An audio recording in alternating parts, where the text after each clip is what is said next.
Time for the regular Board of Trustees meeting of August 12th, 2025 to start. We can have roll call, please. Ms. Orich? Here. Mr. Unger? Here. Mr. Waller? Here. Okay, can we stand now to say the Pledge of Allegiance? I pledge allegiance to the flag of the United States of America and to the republic for which it stands, one nation, under God, indivisible, with liberty and justice for all. Before we sit down for our moment of meditation, I'd like us to be thankful for the people in our lives that bring us positivity, can't even talk, hope and love to our lives and help lessen all the hate and negativity that is going around in the world today. Thank you.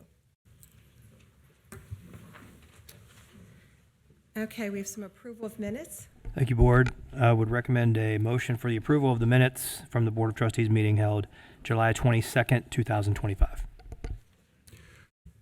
I motion that we would approve the minutes of the July 22nd, 2025 meeting. I'll second that. Ms. Orich? Yes. Mr. Unger? Yes. Mr. Waller? Yes. Thank you.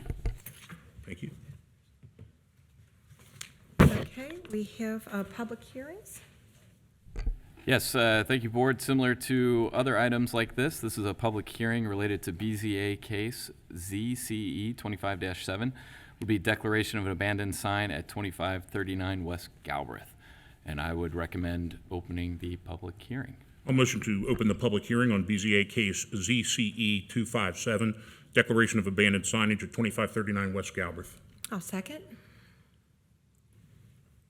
Ms. Orich? Yes. Mr. Unger? Yes. Mr. Waller? Yes.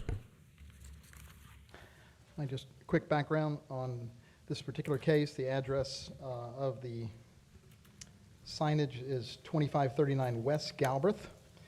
The sign in particular is on a parcel for a business that no longer exists. And so that case was brought before the Board of Zoning Appeals, who heard the case, had a public hearing, and then agreed that it had been abandoned. And so our sign requirements in our zoning resolution required that they remove abandoned signage. So it's now before the Board of Trustees for discussion. The applicant can argue whether it's not abandoned or not, and you can declare it to remain or for it to be removed. And we're treating it similar to what we do with abandoned and junk vehicles. Okay, do you want to swear anybody? Yep, happy to. If anyone's going to be speaking on this, this is just for the public hearing on the abandoned sign at 2539 West Galbraith. Public comment will be available later after the public hearings. But if anyone's going to be speaking on this, go ahead and please stand. The testimony, do you swear the testimony that you're going to give tonight is the truth, the whole truth, and nothing but the truth, so help you God? Great. So just when you come up to speak, please state your name and verify you've been sworn in. Thank you.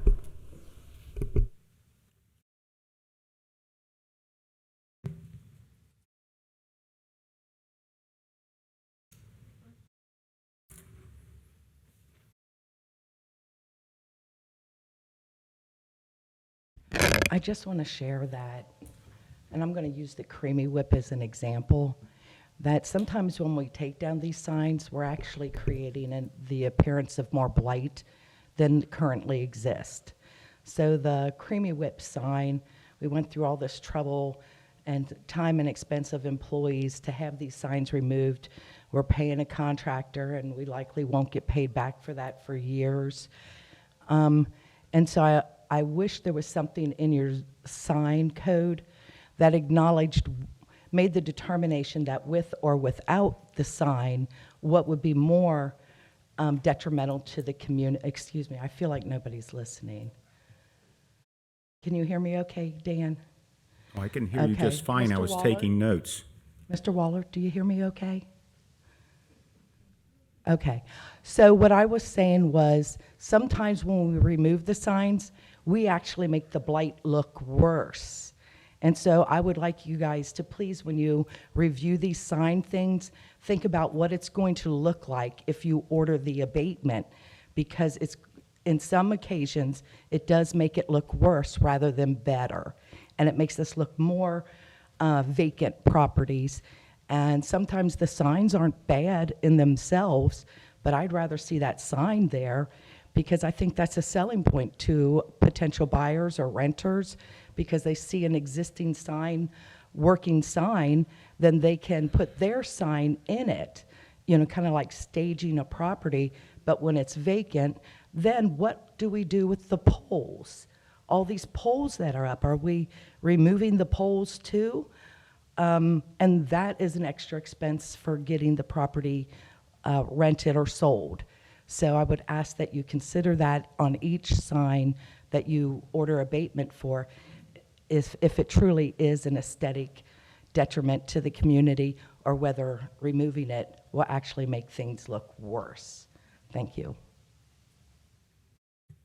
Is there anybody else who would like to speak on this matter? Motion to close the public hearing on BZA case ZCE 25-7, declaration of abandoned signage at 2539 West Galbraith Road. I will second Matt's motion. Ms. Orich? Yes. Mr. Unger? Yes. Mr. Waller? Yes. Hey, Board, the next item is public hearing on BZA case ZCE 25-15, declaration of abandoned signage at 9090 Pippin Road, and I would recommend opening the public hearing. Motion to open public hearing on BZA case ZCE 25-15, declaration of abandoned signage at 9090 Pippin Road. I'll second. Ms. Orich? Yes. Mr. Unger? Yes. Mr. Waller? Yes. All right, just to introduce this one, 9090 Pippin Road, there is a used car dealership that's there. They have 4 banners that have been attached to the buildings. There were no permits ever requested for those banners. And then we're not exactly sure when they were put up. It's been many years. But at this point, under our new regulation for the zoning resolution, they would not be permitted to use flexible signs for a permanent use. And so those signs have been ordered to be taken down, the banners.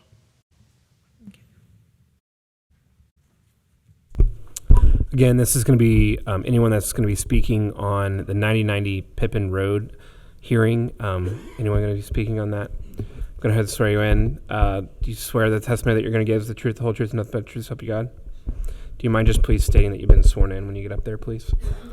Can you just verify that you've been sworn in? We just need it for the record. Thank you. I've been sworn in. Ditto on this one. And it would be helpful when the zoning board is doing this, the pictures they get provided.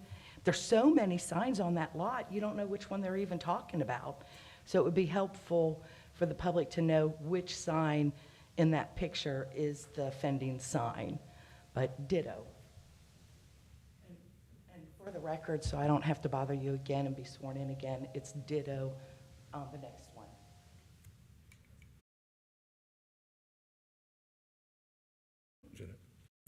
So close it, okay? Motion to close public hearing on BZA case ZCE 25-15, declaration of abandoned signage at 9090 Pippin Road. I'll second it. Ms. Orich? Yes. Mr. Unger? Yes. Mr. Waller? Yes. Motion to open public hearing on BZA case ZCE 25-17, declaration of abandoned signage at 9406 Pippin Road. I'll second. Ms. Orich? Yes. Mr. Unger? Yes. Mr. Waller? Yes. All right, quick introduction. So this actually is in the front of 629 Bar on Pippin Road. They have a sign that's now attached to their building. The sign poles are the only thing that are left. They're in the right-of-way. They were previously there for, I think it was McDill's Bar.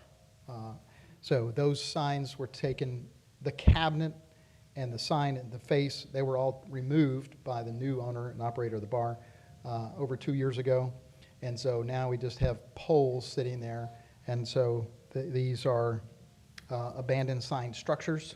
And so they have been ordered to remove those. And they simply serve as blight and on the neighborhood there. And so that's the reason that we have declared them so. Okay. Anyone that's going to be speaking on the 9406 Pippin Road, I'm going to just have you stand, raise your right hand. Do you swear that the testimony that you're going to give tonight is the whole the truth, the whole truth, and nothing but the truth, so help you God? Yes. All right, so when you just come up to speak, just please verify you've been sworn in. Thank you. So I am the owner of the new bar, 9406 Pippin Road, 629 Sports Bar. So it was a windstorm, and the windstorm blew the sign off of the pole. The poles is there, so that's why it's vacant right now.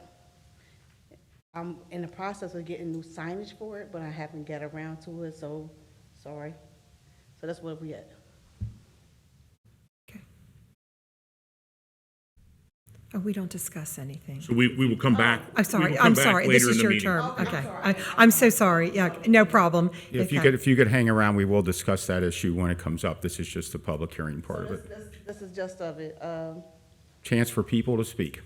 okay. And we may have questions of Okay, you later. after. Yeah, So, yeah. when it comes along the agenda. Thank you. Carrie, do you want to come up?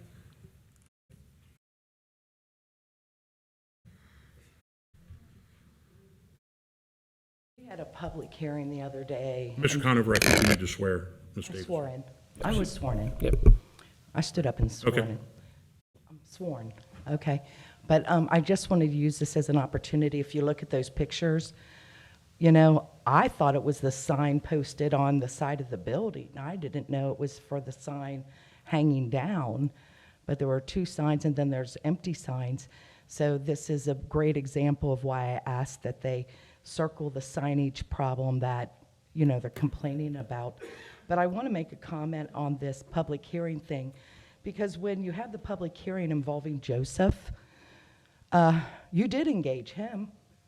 You engaged him, you asked questions, he answered, he offered all kinds of opinions, even after his time was up and he sat down. And I don't know why you're treating certain people like you can't have a conversation with them, but other people, certain other people, you do have conversations with them. So I noticed that at the last meeting, and I don't think it's appropriate to tell someone in a public hearing, we're not going to talk to you. But you'll talk to people like Joseph, but you won't talk to her. So I think we made it clear that we talk about it when it comes up in the agenda, if that was confusing to some out there. Okay, is anybody else wants to speak on this matter? Motion to close public hearing on BZA case ZCE 2517, declaration of abandoned signage at 9406 Pippin Road. I'll second it.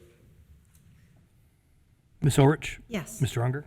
Yes. Mr. Waller? Yes, and I encourage you to stick around because I think there'll probably be questions when it comes around. All right, thank you, Board. The next item on the agenda is a presentation on the Revive Plus Thrive Home Loan Program. This is a program that is being offered by LISC in partnership with Hamilton County, and I believe we have Lachey from here as well. So if you want to come to the podium. And Thanks for coming out tonight, and thank you for your program. I appreciate it. Did you get mine? I had a presentation, and so I could speak on the program and maybe share the presentation with you all after, if you like. Okay. So my name is Lachey Roach. I'm with LISC Greater Cincinnati. LISC Greater Cincinnati is one of 38. Thank you, because you have a lot of feedback. Okay, thank you.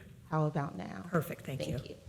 We're one of 38 offices nationwide committed to housing, so housing redevelopment, repairs, with the mission to preserve the housing stock, which is how we preserve affordable housing, but also to create pathways to generational wealth. So we have the Hamilton County Revive and Thrive Home Repair Loan Program.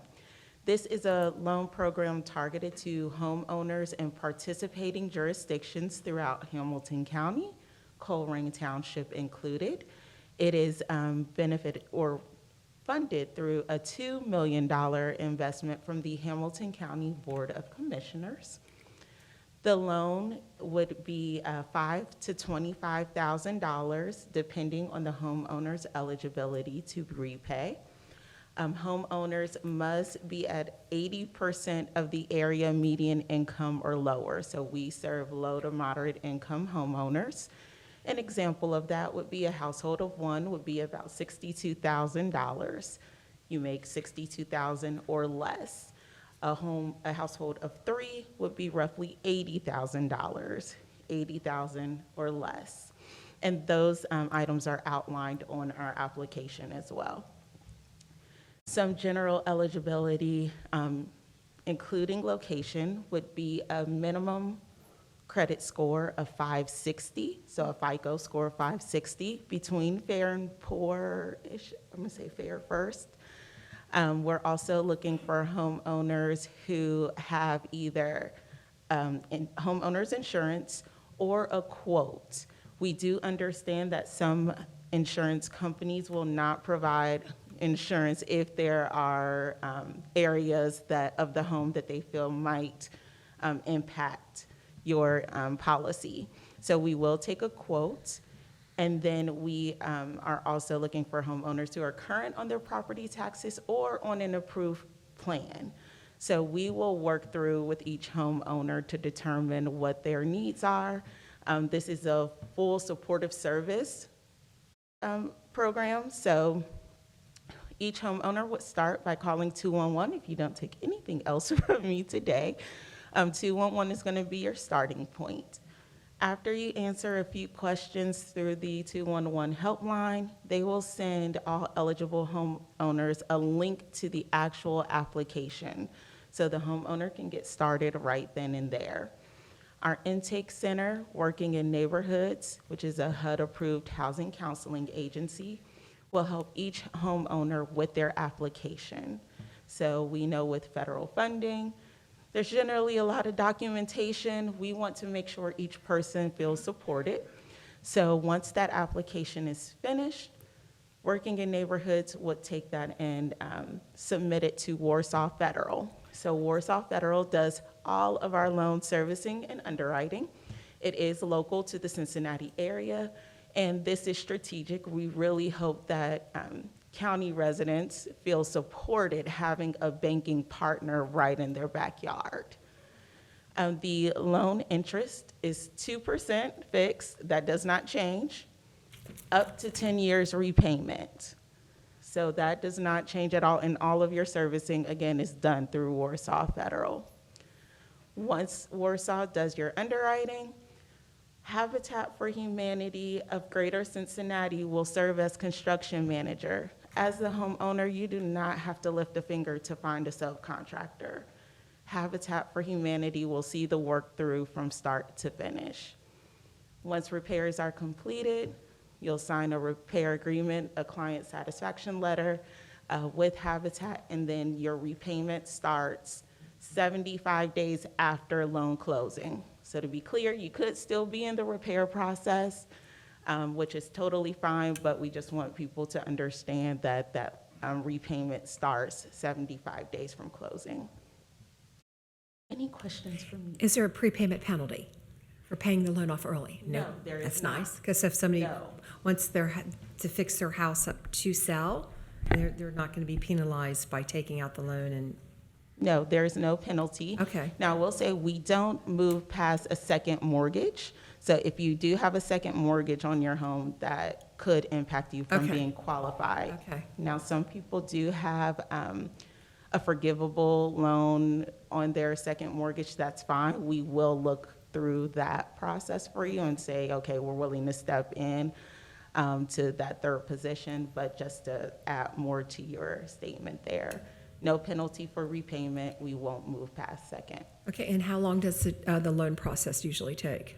Usually about a month or so. Okay. And I So say that because of application, getting all of your Right. documents in and going through the process. So is an appraisal required for the process? So no appraisal. No is appraisal, okay. Not required, no. Ma'am, what was your name again? I didn't catch that. Lachey, Okay, I had a couple questions for you. Thanks for coming out.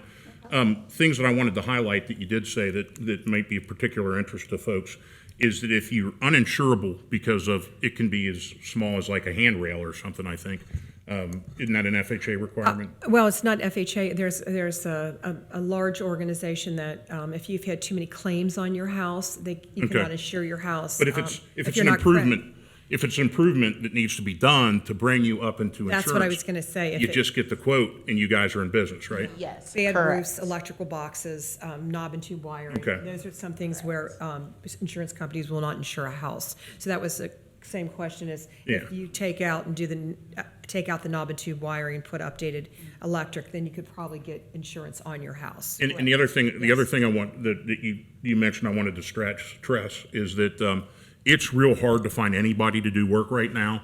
And part of the added benefit of this program is that you have a construction manager and through Habitat for Humanity, and I would say it's probably safe to say that that you're not going to get gouged for prices because they're in it as a nonprofit.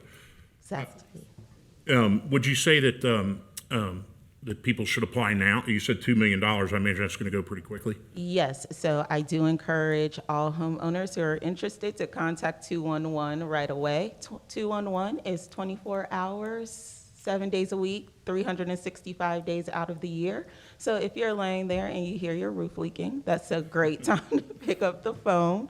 But anytime, please, yes, call as soon as possible. One of the things that I did not go over, if you don't mind, is the types of repairs. And so first, we prioritize health and safety. That's going to be your lead, mold, asbestos, especially for homes built before 1978. Next, it's going to be existing code violations. So once that scope of work is prepared through Habitat for Humanity, they'll also point out maybe where they've identified it would be a code violation, or the homeowner would have that discussion with Habitat. And then the third priority would be essential repairs, so non-cosmetic. You're looking at roofing, HVAC, replacing your fence, getting a tree out of your front yard, which would also be a code violation, I'm sure. So those are some of the areas that we are prioritizing for this program. I think it sounds like a marvelous program. Thank you so much. And it's only for the owner of the home. If you're a tenant, Correct. the homeowner has to sign off on it. So it is for owner-occupied single-family homes. So if you're a tenant, this isn't for you. It is not, no. Has any Colerain residents started this process? Yes, so we actually have one Colerain Township resident who is pretty far into the process. I don't want to give all details, but we are super excited. She is actually one of our first that have gone completely through. Good. So we're very excited for our partnership with Colerain Township. Awesome. Thank you. Thank you. Thank you. Thank you very much. I have flyers, if I could leave them. Sure, please do. Sounds great. And if you would leave one with Mr. Weckbach, we could probably upload it to the township computer newsletters and stuff that we send out.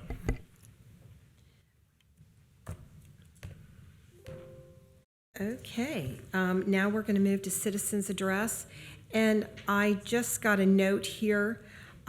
We are not going to address the sign issue till 8/26, August 26. Yes, I made an error on that. Yeah, I'm sorry. The vote is 8/26. Yes, so we won't be discussing it tonight. I'm so sorry. Yes. Okay, sorry. Leave your phone number, that would be good too. David Miller. David Miller will David take Miller that. over here will,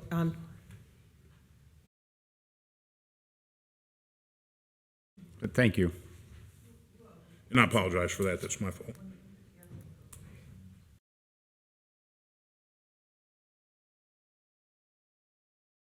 okay, we'll get down to citizens' address. We have a new system for anybody that has not spoken a while. You have 5 minutes, and when you get to your minute, you have a yellow button there, and that will give you your minute. And please, when it turns red, please be respectful and curtail your speech or what you have to say. And then we also want you to be aware that the statements and opinions provided by members of the public during citizen address do not necessarily represent the views or positions of Colerain Township, nor are they guaranteed for accuracy. The township does not vet, fact check, or pre-approve any reviews or review any such commentary prior to citizens' address. With that being said, Gerhard Schmidt, would you like to come up to the podium to speak? No, thank you. Okay. I was just putting my attendance in. Oh, okay, well, thank you for your attendance. Okay, Patrick Warnerman? Okay. Hi there. If it's all right, I think I probably ought to go last, because I think there's going to be some comment here about our project for Wawa, so I think it'd probably be more appropriate for me to go after everyone else speaks, if that's okay. No problem. Okay, Carrie Davis.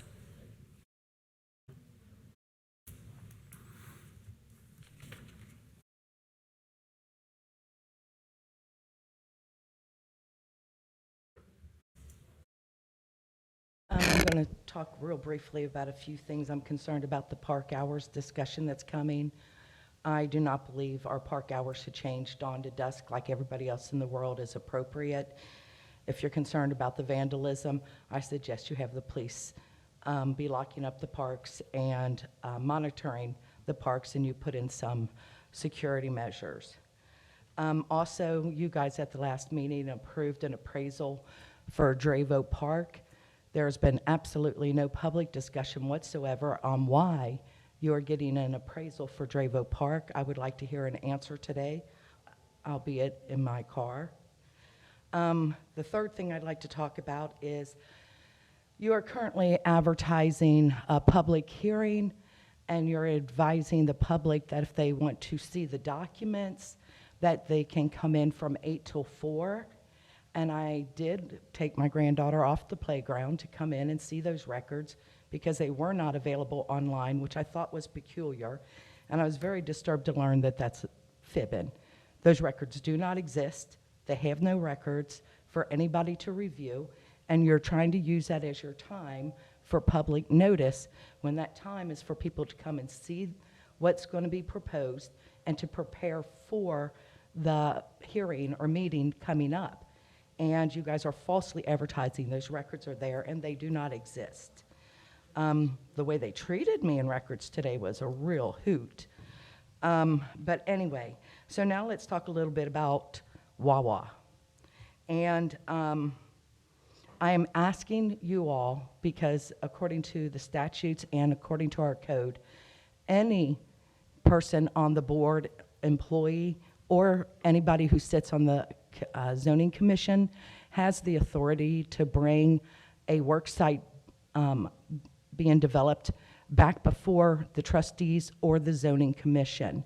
And I would like you guys to please exercise that authority to fully vet the problems with Wawa on Colerain. Looking at a document that is the approval for the development plan, the zoning commission denying it, and it says revisions were made to the preliminary development plan include, and this is from your documents, improved site drainage, reduced stormwater runoff onto adjoining properties. We failed in that. The water has increased, not decreased, and it's causing more damage than it ever did. Added landscaping and buffering and expanded setbacks was supposed to be in it. They violated that. They actually encroached into the setback area and removed all the vegetation. Something about storage tanks that I don't know nothing about. Extended the no disturbance line an additional 5 feet for the existing vegetation and tree line along the southern property line. They violated that. So we have a development plan that is in significant and major violation of the plan that you all approved. All the documents talk about the plan must go forward as approved by you guys. And you guys took great care to try to have the issues of the residents addressed. You did a good job on this, but they thumbed their nose at you, and they thumbed their nose at the residents. Within those documents, I would encourage you to, in support of my request that you bring this back before yourselves or the zoning commission, I want you to look at the grading notes in the plan.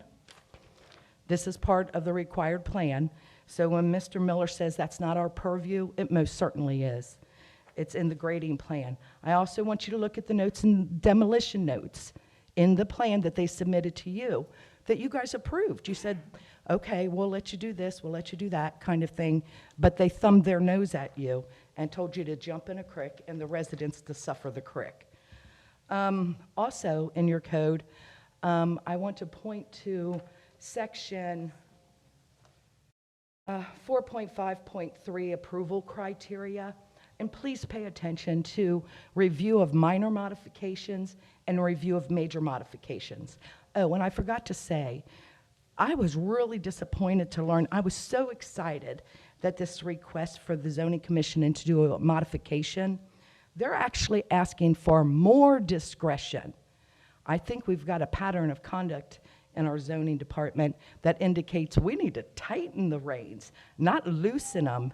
And they're asking you, am I done? Your Yes, time's up. thank you Thanks, very Ms. much. Davis. Okay, all right. But there's plenty of other documents here and within your packet. Okay. Steve Schneibly?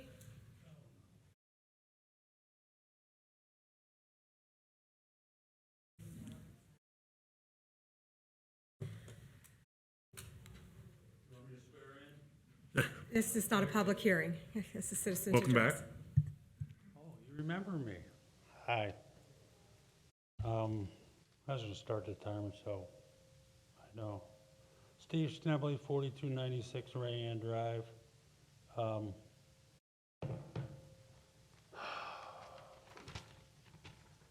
don't know if you saw update where WCPO came out yesterday. I've sent Pull your mic over so we can hear you. I've sent, as you know, a lot of detailed text messages over a period of time to everybody, a lot of photos to everybody. We can also start off that I understand you may not like me anymore. I don't know if you like me to begin with, but I've been talking with and spending a lot of time with Carrie Davis for her help because I'm just burnt out. This is driving me nuts. I have information, text messages, but what's happened since the last time is a tree fell in my yard. Mr. Unger came out and agreed that it should be removed. Nothing been put in printer typing. Wawa initially said, storms happen, it's your problem. Then Hamilton County got involved and said, you need to do something, Wawa, fix this. So Wawa contacted me and said, we'll take care of it. You take care of it, we'll pay you. I did that, put out close to $3,600. 1st of July. No money yet. They keep playing games of, well, you do this, we're going to change the rules, we're going to change the game plan. From what they initially said, you take care of it, we'll take care of it. Also at that time, very important, Mr. Unger will remember this. He came out and was notified. We had the conversation. That big, gigantic mound, it is filled with the trees and all the greenery that was all over that property. So that 40, 50-foot hill will, according to him and his line of business, will continually, this is what I heard, will continually disintegrate so that hill will never be stable. On the northern side, that is running off the property into the woods. On the west side, the hill is starting to fall and cave in and slide off their property. All right, whatever they tried to do to get or prevent the water on the south side, there's puddles there. The drain tile is not working.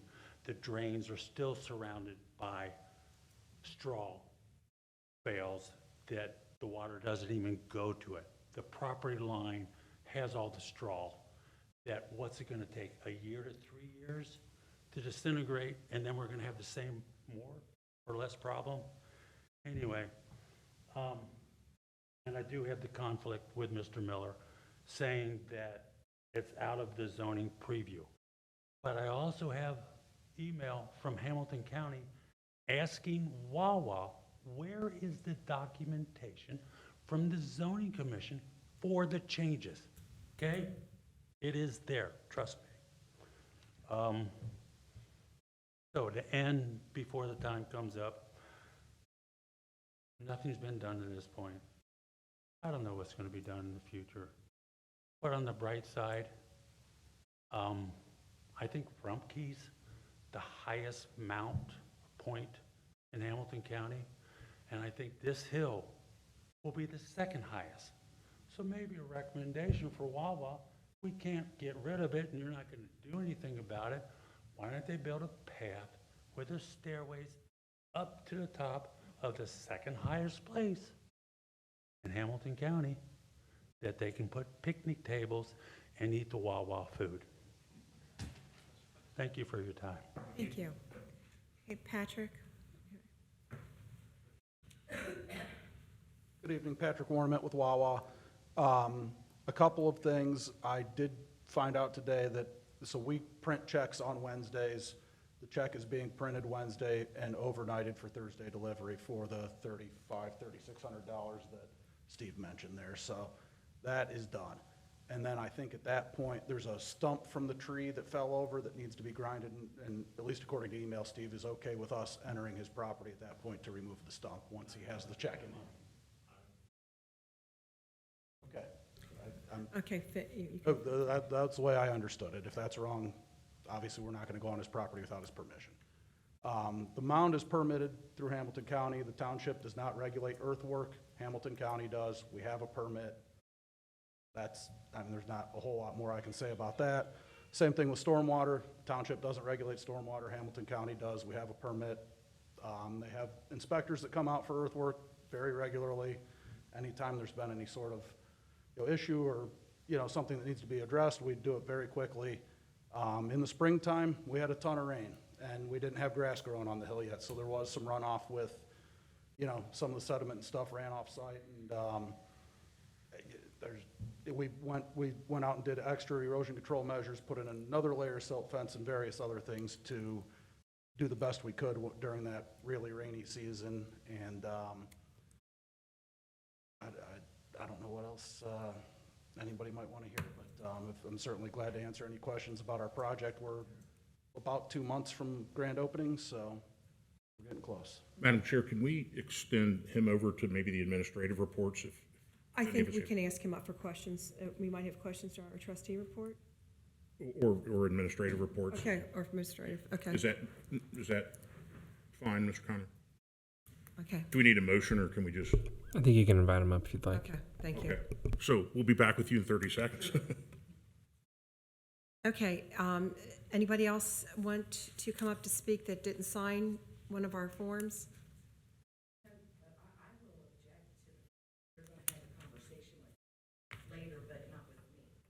Okay, can you please come up and state your name and address? Welcome.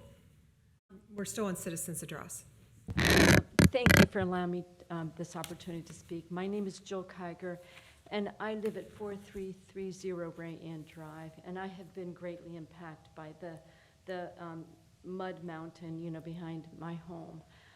But, one of the things that I'm concerned about is that I look at that mountain, and Wawa did a poor job in seeding it.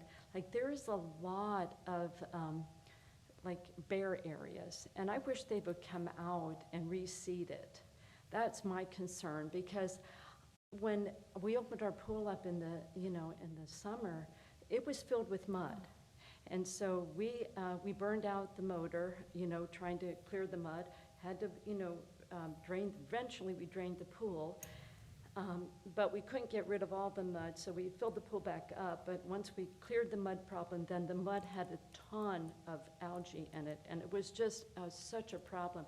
So we have spent well over, $1,000 just clearing this problem up. We did not ask Wawa to reimburse us, but I can foresee additional problems with runoff. They've got to take care of that hill behind us. They've got to reseed it.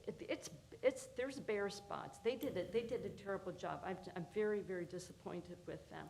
Also, I have spoken to Wawa in the past, earlier this year, and they said that they were going to put a row of trees behind my house.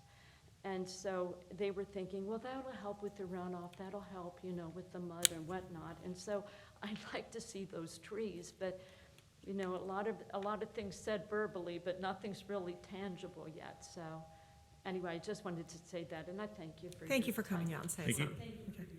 Okay, then we can go to administrative reports now. To kick off administrative reports, we'll start with the fire department. So I believe we have Assistant Fire Chief Will Mueller in attendance today. Welcome, Chief. Good evening, board. College hunting? I think I saw some stuff on Facebook. College hunting's, yep, Yep. we're in season. Yes, All right. yes.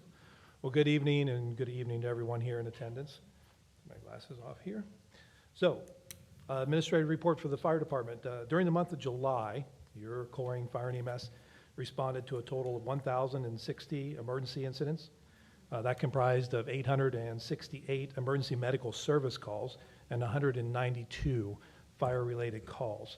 That brings the year-to-date totals to 5,983 for EMS and 1,312 for fire. Within the contracted EMS coverage into Springfield Township, we responded to 30 incidents in the Pleasant Run area and 2 incidents in the West College Hill Golfway area.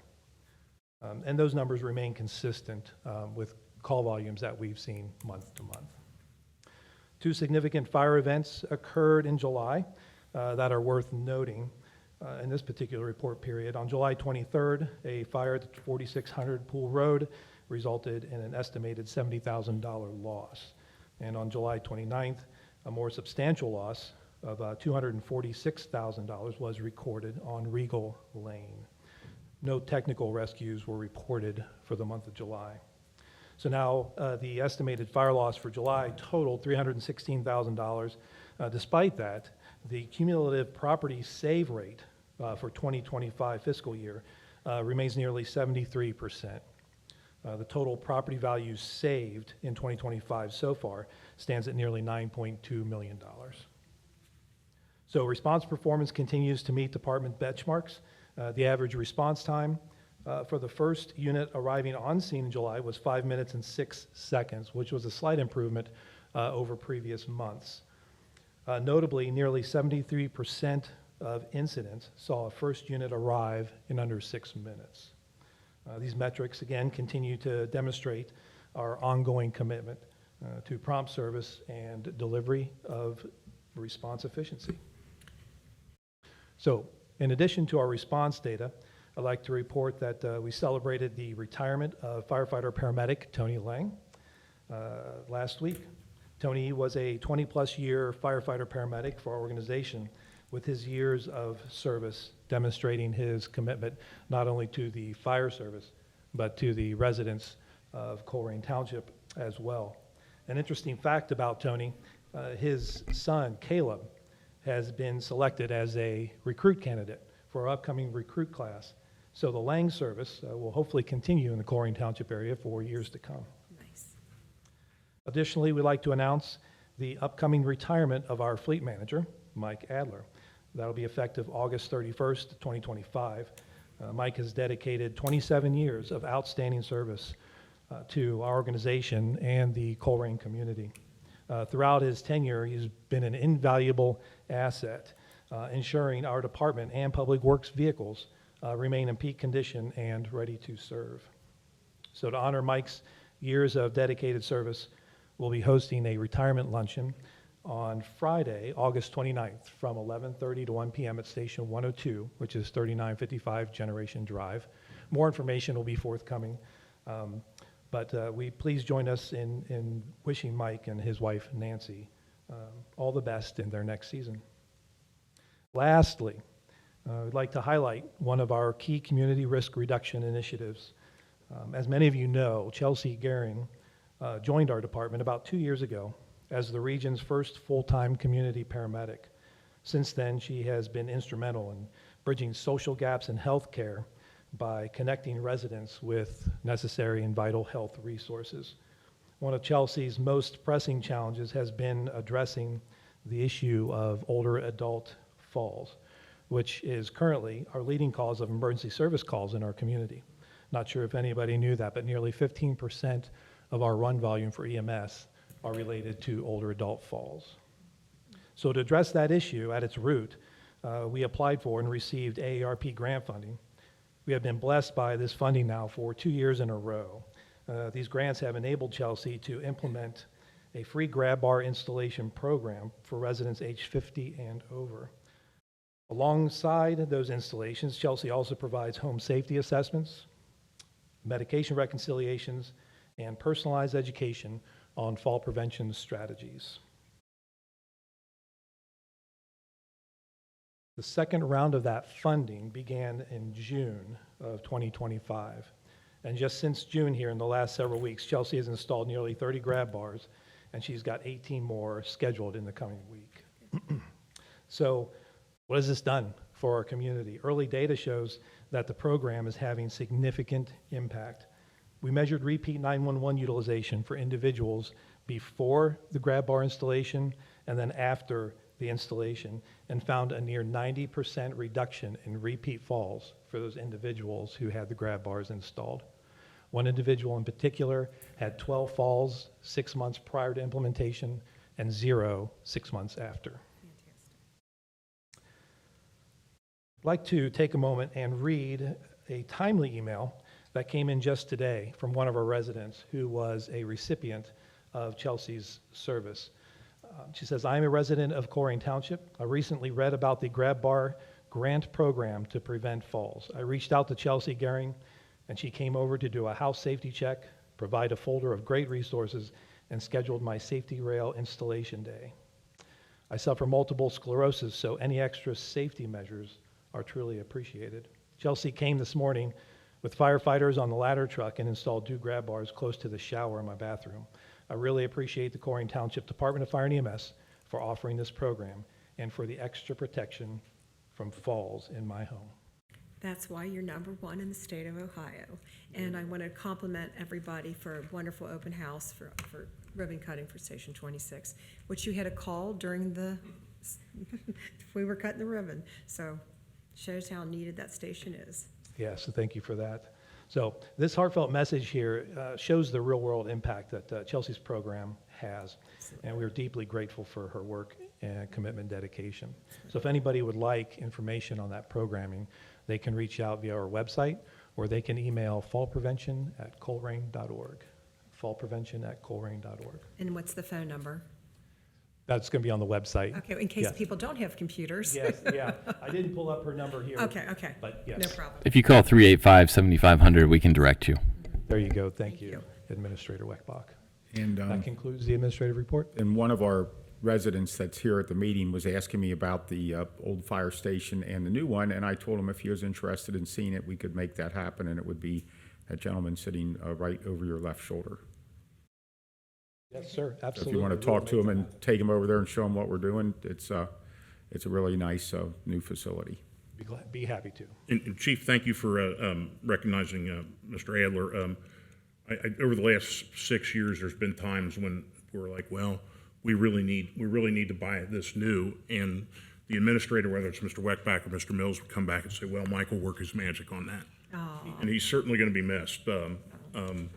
And again, thank you for the open house. I had a discussion with Congressman Davidson the other day, who evidently had a tour of both new stations and had nothing but praise about what you guys are doing. So you're getting noticed. Not that that's the goal, but you're saving lives. And the fall prevention thing is something you and I talked about 5 or 6 years ago, and I'm happy to see it going forward. Yes, sir. Thank you. Thank you. Thank you, Board. All right, next up will be Chief Ed Cordy for the Police Department. Welcome, Chief. All right, for the month of July, the police department responded to 3,926 calls for service. It's about 127 a day. We're sitting at 26,291 calls for the year. For the month of July, we had 251 traffic stops, handled 151 auto accidents, reports, made 97 arrests, and responded to 44 animal complaints. Again, for the month, 13 OVI arrests and wrote 301 citations. We had 3 uses of force, being a deployment of OC spray, 1 taser deployment, and 1 strike. We did not have any internal investigations, and we had 7 vehicle pursuits. For the month, the busiest days were Wednesday, followed by Thursday, and pretty steady between the hours of 7 a.m. and 1 a.m., and 4 p.m. being the busiest. If we look at impact stats, combining June and July, as I didn't have the full stats last month, for the combined 2 months, we had 19 targeted traffic stops. We handled 12 felony arrests, 12 misdemeanor arrests. They seized 954 grams of marijuana, 41 grams of meth, 105 grams of fentanyl, 226 grams of mushrooms, 3,216 grams of cocaine, 4 grams of crack cocaine, 1 dose of Xanax, and removed 8 firearms from the streets, 7 of which were in July alone. They towed 4 vehicles, recovered 1 stolen vehicle, had 6 canine deployments while assisting the road with 77 details. They conducted 311 hours of investigative follow-ups based on tips, executed 6 search warrants, and worked numerous bar complaints. Our current staffing is we're holding pretty steady at 59 officers. And just a very quick update on our flock cameras. We're still sitting at 20 of 22 cameras, 1 being installed supposedly this week. Another one is still in ODOT's permitting stage with them. In the last 30 days, able to see we've had over 4 million reads. And some of the important numbers to get from that, we were alerted to 211 warrants, 610 stolen vehicle plates, 230 stolen vehicles, and 7 missing people. Oh, my goodness. I'm sorry, were you finished? Yeah. I had a couple questions for you. How many grams of fentanyl did you say were seized? Let me go backwards here. 100. 105 grams of fentanyl. Okay, so a gram of fentanyl approximately will kill anywhere between 400 and 500 people, is that right? I don't have that information in front of you, but I know Bruce would tell us the single I think so. grain of Right. fentanyl would be enough to overdose a single individual. This is Chief Mueller, about 500 people per gram, is that? That's about right. 1 grain of salt can kill 1. Yeah, that you seized enough fentanyl last month to wipe out the entire township. I mean, you come up with these numbers and let that soak into the folks out there and what a challenge that you have policing this every day. You seized enough that was a 2-month report, right? Or It was mostly in 6 weeks. in 6 weeks. In 6 weeks, you seized enough fentanyl to kill every single person in this township. That's just, to me, that's unscalable. I can't hardly believe. I thank you so much for that. I did want to answer a couple questions about flock that I keep getting. I know the answer, but I want to put them on the record here. If someone's speeding, can the flock catch them? You're not allowed to do traffic enforcement from those type of cameras. So no running of red lights, no, right? Zero traffic enforcement from any camera in the state of Ohio. And the people, somebody said that they wanted to get the flock video because they were in an accident. There really isn't a video, it's a license plate. It's a license plate. It's a still. It's supposedly within the next 30 days, full disclosure. It's supposed to be a 1, maybe 2 second little, like a live picture that an Apple Right. phone can do. But you're not still, going to get, it's not public you're not record. going to have instant replay or something that. No, not at all, unfortunately not. And I think that there's, for some folks that concern about privacy, that's good. I mean, that's one of the things that probably. Yeah, and I mean, there are other devices that can do that. We have been trying to work with Ricotta since this full discussion happened about having cameras at Colerain and Springdale. I'm still waiting for their actual response after multiple commitments. I've yet to be able to get the cameras put out there at Colerain and Springdale. And you're the professional here, and a professional whose impact team just seized enough fentanyl in 6 weeks to kill everybody in Colerain Township. I'm sure you've seen the video from downtown Cincinnati that's made national news. And about 4 or 5 days ago, they had a pedestrian killed by fire in the crosswalk. And just today, I think it came out that there was 40 to 50 shots fired this weekend in West End with, I guess, 2 gangs having beef. You know, my concern that there's a contagion factor. And my concern is trying to get you everything you can need to stop it. We're not that far from Cincinnati. I mean, we're right on the line. If we just look at our impact stats and what we talk about here, I think it's safe to say that If we did not believe this type of activity was out there, then we would be foolish. And not having proactive policing is never the correct answer. It would just be underneath all of our noses at that point and probably be worse. And I keep repeating this as my last question because it's really hard for me to fathom. Enough fentanyl in 6 weeks to kill every single citizen in this township.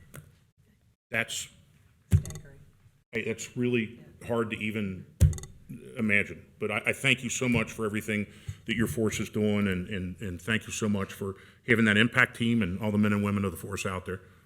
And I want to thank you for National Night Out. I think everybody, the volunteers, I see some of them out there. I love how all the volunteers come out, and it was a rainy night, but we still had a great turnout. I thank everybody for sticking through that. And I did want to see about Dean's injuries from the dog. He's pretty bruised up. But I saw him. yeah, I forgot to call to see how he was doing. Oh. he's perfectly fine. One of the big highlights is Dean dresses up in the He dog. puts on the bite suit, and Bite suit. we demonstrate a bite. Or Tico. multiple bites. Yeah, attacked him very well. So we've got a great dog. Thank you. Thank you. With it. I'll comment during my trustee report. All right, thank you, Board. The next report will be delivered by Assistant Administrator Mays. Welcome, ma'am. Okay, this month, we have record attendance for the year so far. Heritage Park, we had, these are vehicle visits, so not necessarily people visits. We had 4,122 vehicles enter Heritage Park. Colerain Park, we had 5,288. And finally, Clifford Park, we had 6,769 vehicles. We collected, so far for the year, we have 1,235 bags of trash from our litter laborers. So they pick up anything from signs in the right-of-way to tires and other unsightly garbage on the side of the roads and everything. Finally, the last item, we had a ribbon cutting for our Joseph Road sidewalks today. And it was a momentous occasion for our township since we've been working diligently for the last 10 years on this project. So we're really excited that that was completed and ready to go before school begins this week. So any other questions? Yeah, so I couldn't make it today. I apologize, but I was on Joseph 2 days ago, and I saw 3 kids walking, and I almost actually stopped and told them because they were on the other side. I know that maybe yourself or Mr. Weckbach could talk to the superintendent, and every school has their welcome back assembly. If we could have them stress that that's for their safety and let them know that, it took a lot of trouble to get that there, and we really, it'd be great if we could have them on the sidewalk. They're going to be safer. That was the whole point of it, and I'm sure that that's something the principal could stress in there. And Mr. Yaters was there today. No, I Okay, would- yep, good. So hopefully I would comment, it's been a lot longer than 10 years. I was at meetings with the school district in 2009 talking about it. It just took a while. The other thing I would mention is a wonderful community member who's been so supportive of the township, Mr. Dick Semple, donated a couple signs which we have installed, which encourage people to get off the non-sidewalk side of the street and get over onto the other side of the street. And I just wanted to publicly thank him for his kind donation to the township. And he does that type of work professionally. Mr. Semple does. So thank you, Mr. Semple. Yes, thank you. Thank you, Board. All right, Board, the next report will be delivered by Development Director David Miller. Welcome back. Thank you. Thank you. Love them. Thank you. I love pictures.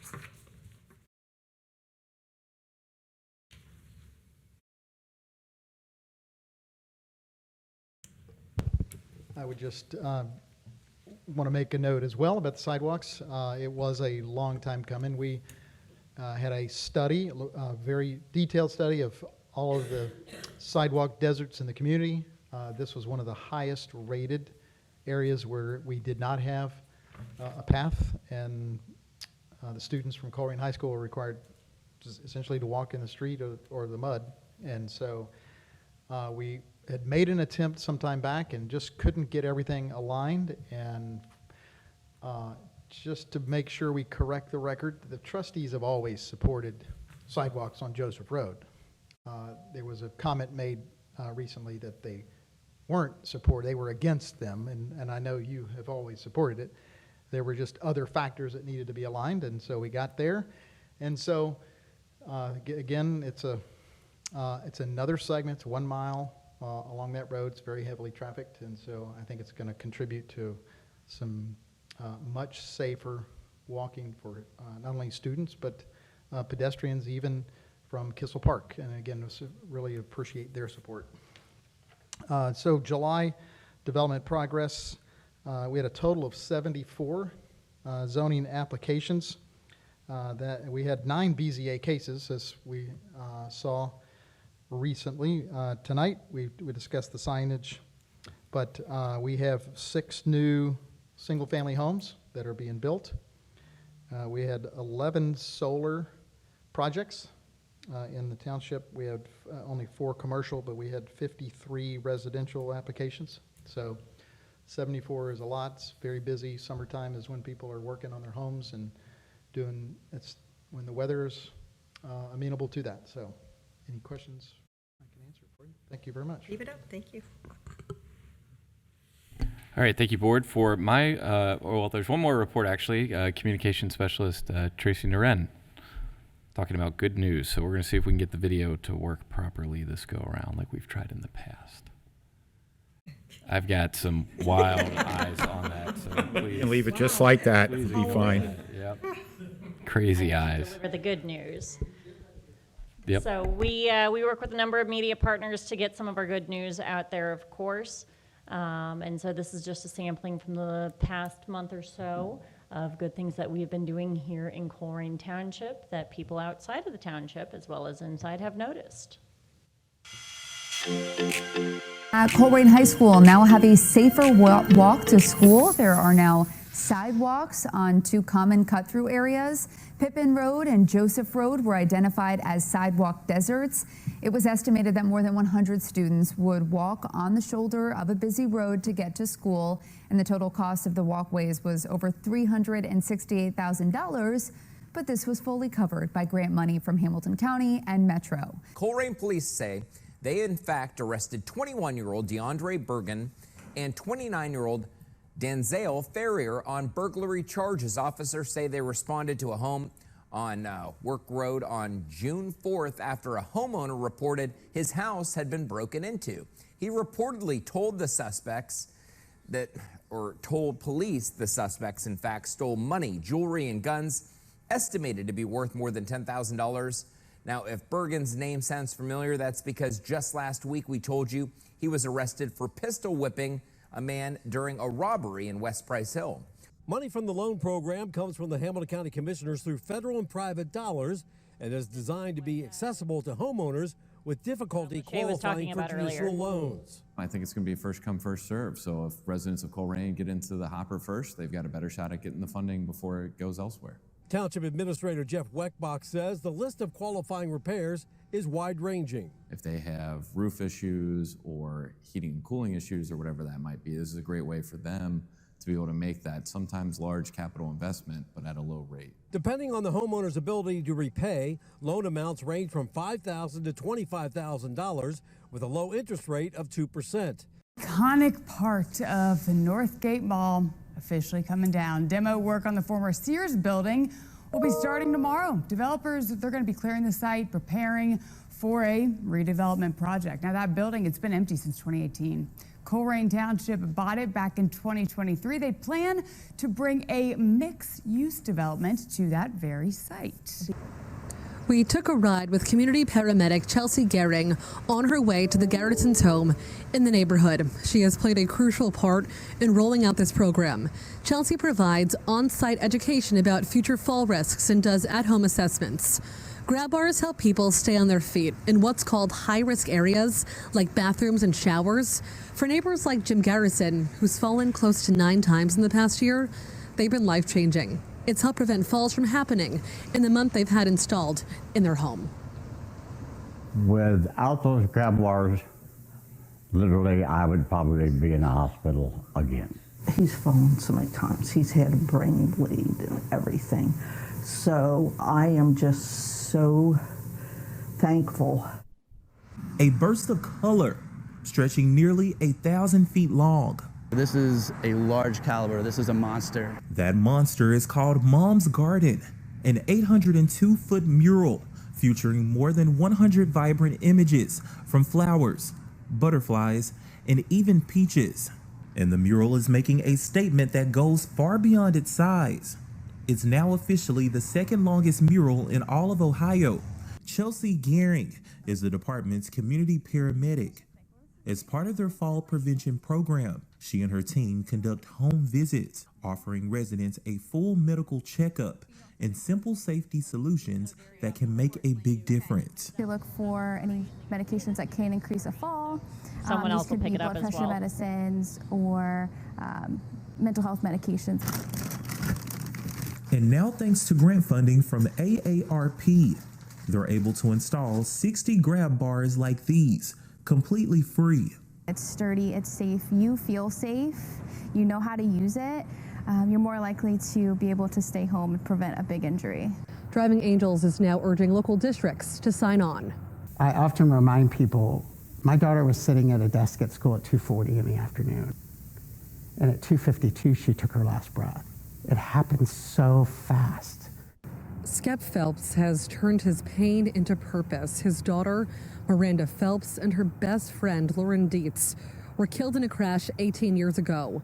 He's worked closely with Colerain police to make this 9-month curriculum that covers different topics about safety on the roads. To date, this program has helped about 2,800 kids, with hopes to impact even more now.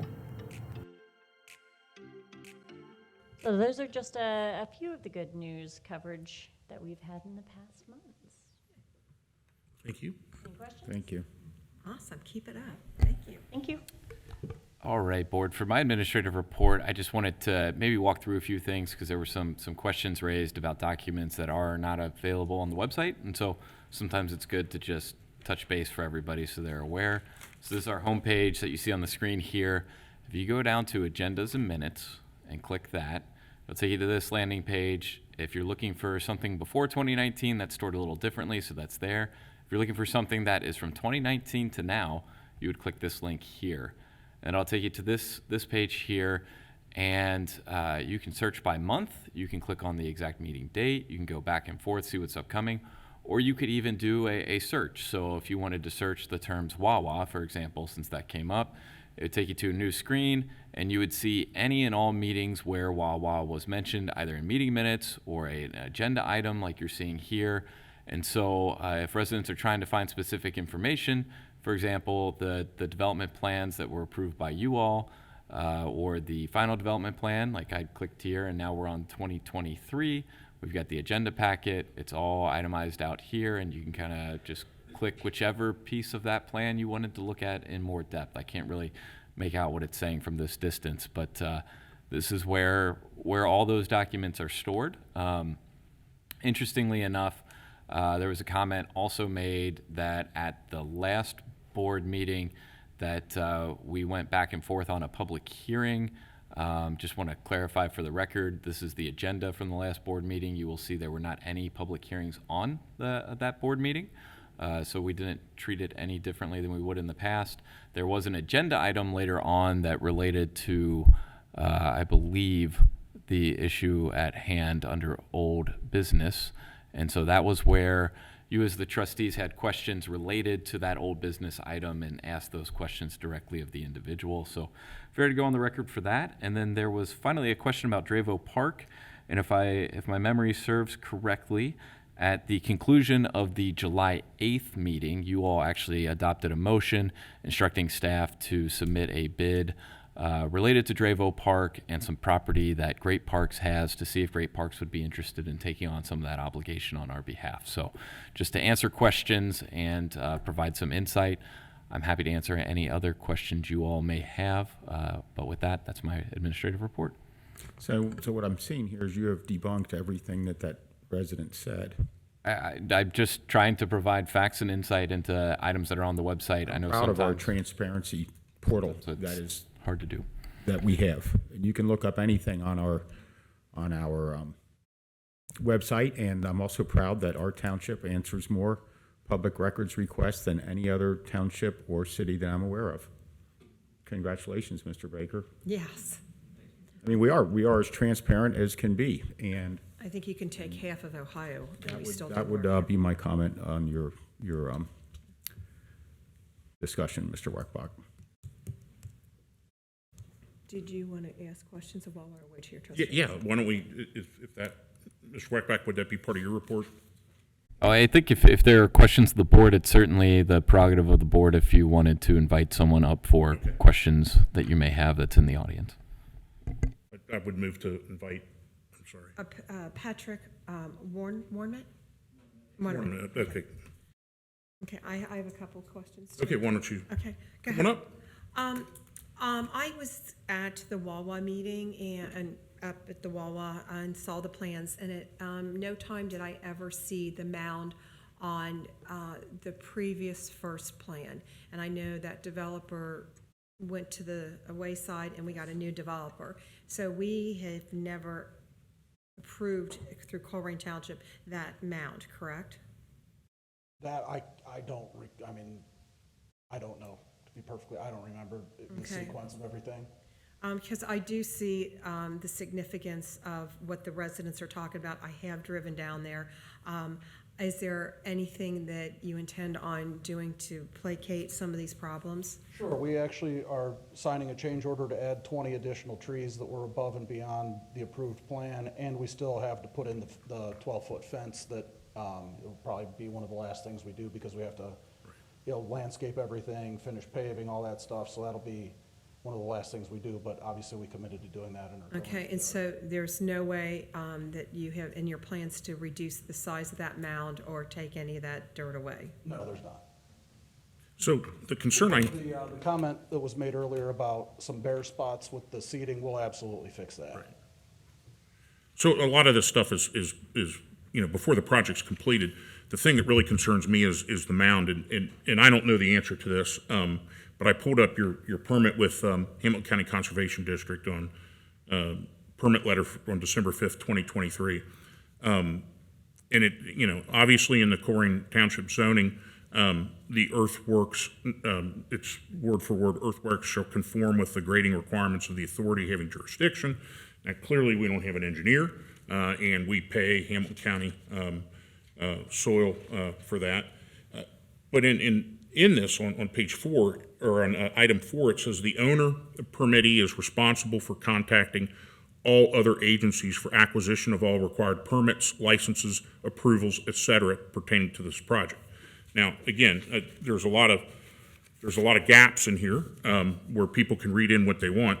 My concern is, and this is from hindsight, I guess, is that it seems to me that the county is saying, well, we're going to look at the soil and make sure that all the engineering's fine. But if you need something else, you need to contact those agencies for the permits, licenses, approvals. Approval being keyword pertaining to this project. What would be your response to that? I know I caught you off guard here because That's okay. We've had subsequent emails with the Hamilton County related to this whole mounded area, and they just have a list of if you're doing this, this, and this, yes, it's approved. So I don't think anywhere on any zoning checklists or zoning code there's anything related to earth and berms in Colerain Township's code. Right. Well, the grading requirements of the authority that has jurisdiction is what's in our code. And, I do have a permit letter here from the county, which, I'm kind of looking big picture here because it does have this. I'm wondering if I don't know, I could put a big mound in my backyard or do something, and the county just checks the earth. I want to understand where the gaps are in this, because I think there's been a serious, so everything I know about Wawa, it's a great corporate citizen. I had the chance to visit Wawa's for the first time a month ago in Florida, and I loved them. Wawa's are great. I even passed up Buc-ee's to go to Wawa. But for me, there's such a miscommunication here that's happening over this, who has jurisdiction, who doesn't, that honestly, none of us look good. And I want to find an answer to it.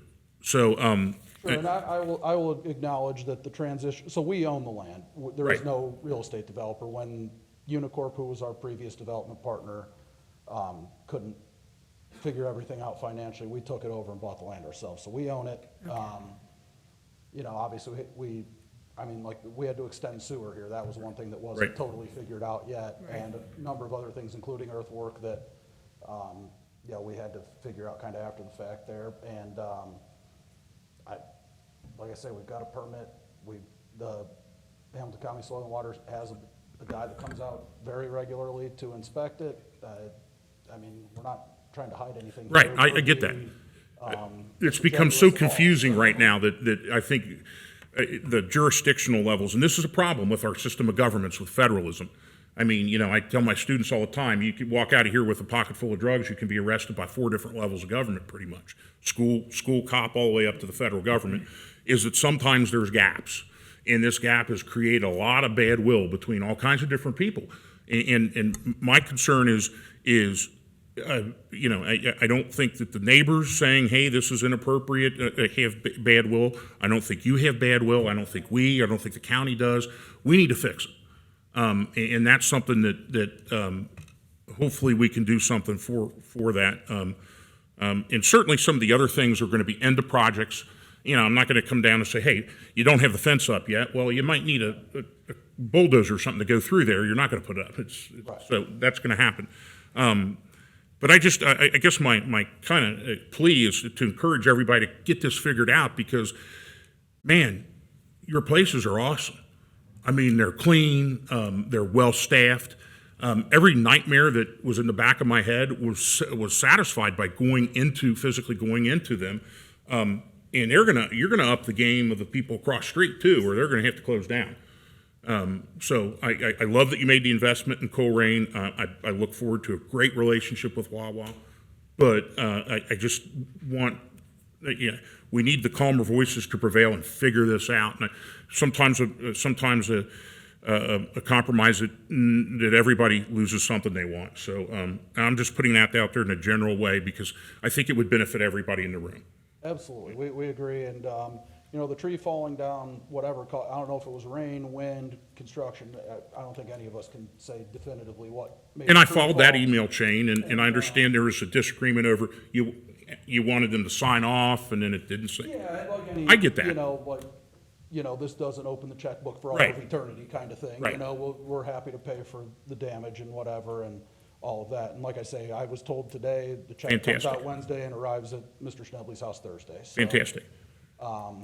and if he's agreeable to it, we'll do the stump grinding if he wants us to. If not, we can, you know, if he has somebody Right. come do it, that's fine. However that works out, we don't really care. I think he indicated after he received the check. Yeah, that was the way I understood it, but if he feels differently, we're certainly glad to work with him. Well, I thank you for kind of trying to get this sorted out because, Yeah, I thought it was important to be here tonight, and absolutely. And I didn't know that you were coming in. I'm thankful that you did, and that's why I called you up for, I've dominated this if you guys have. No, I understand, because we have all received lots of different comments and complaints about what's going on. So I think we need clarification, which you've given some.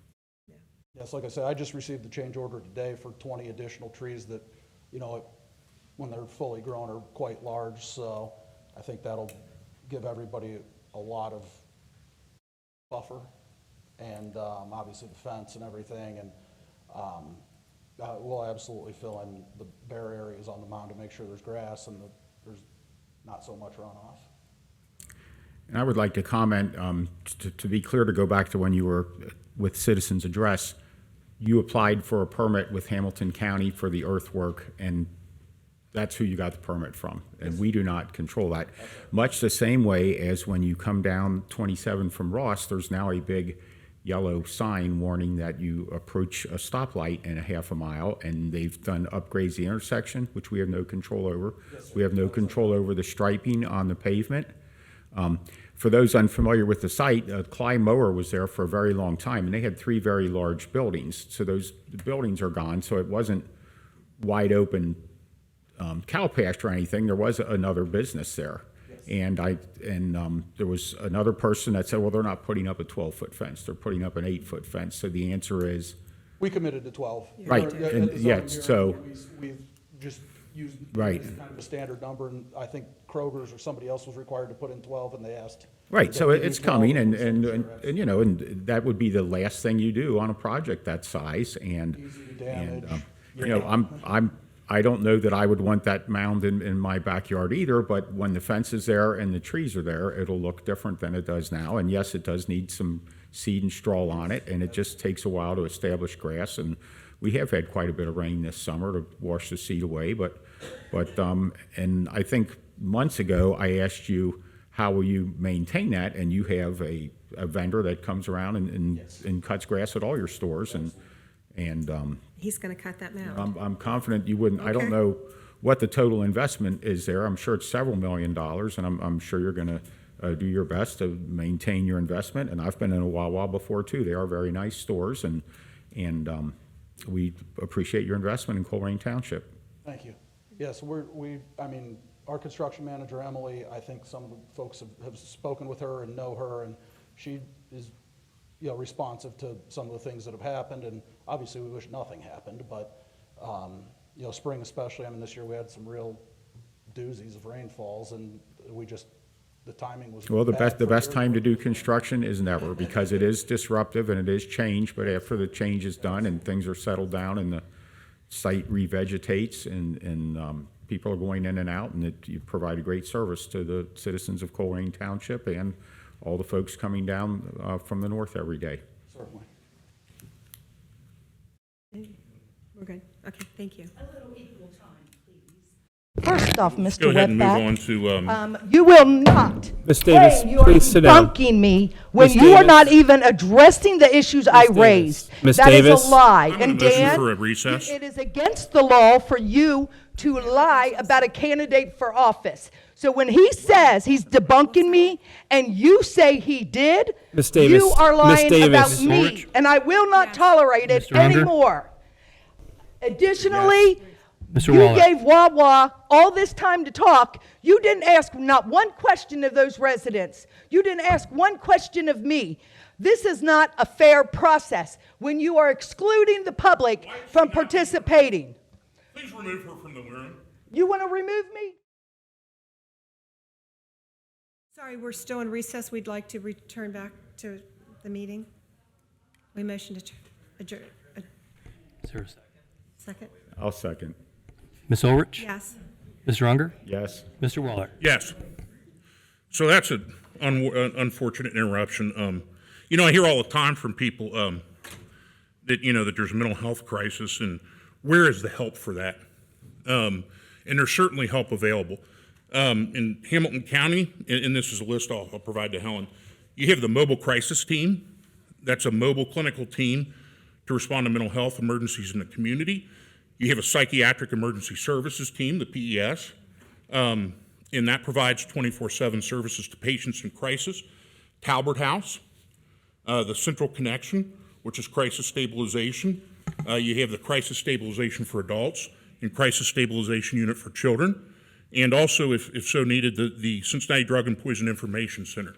So there certainly are a number of if you're struggling with mental health issues, or if you have someone in your family, and this is a list that I think we have up on the website, but if not, we can have it put up there, because certainly that is a problem in society, and it's something that needs to be addressed. So that would be it from my trustee report. Sure, thank you, Kathy.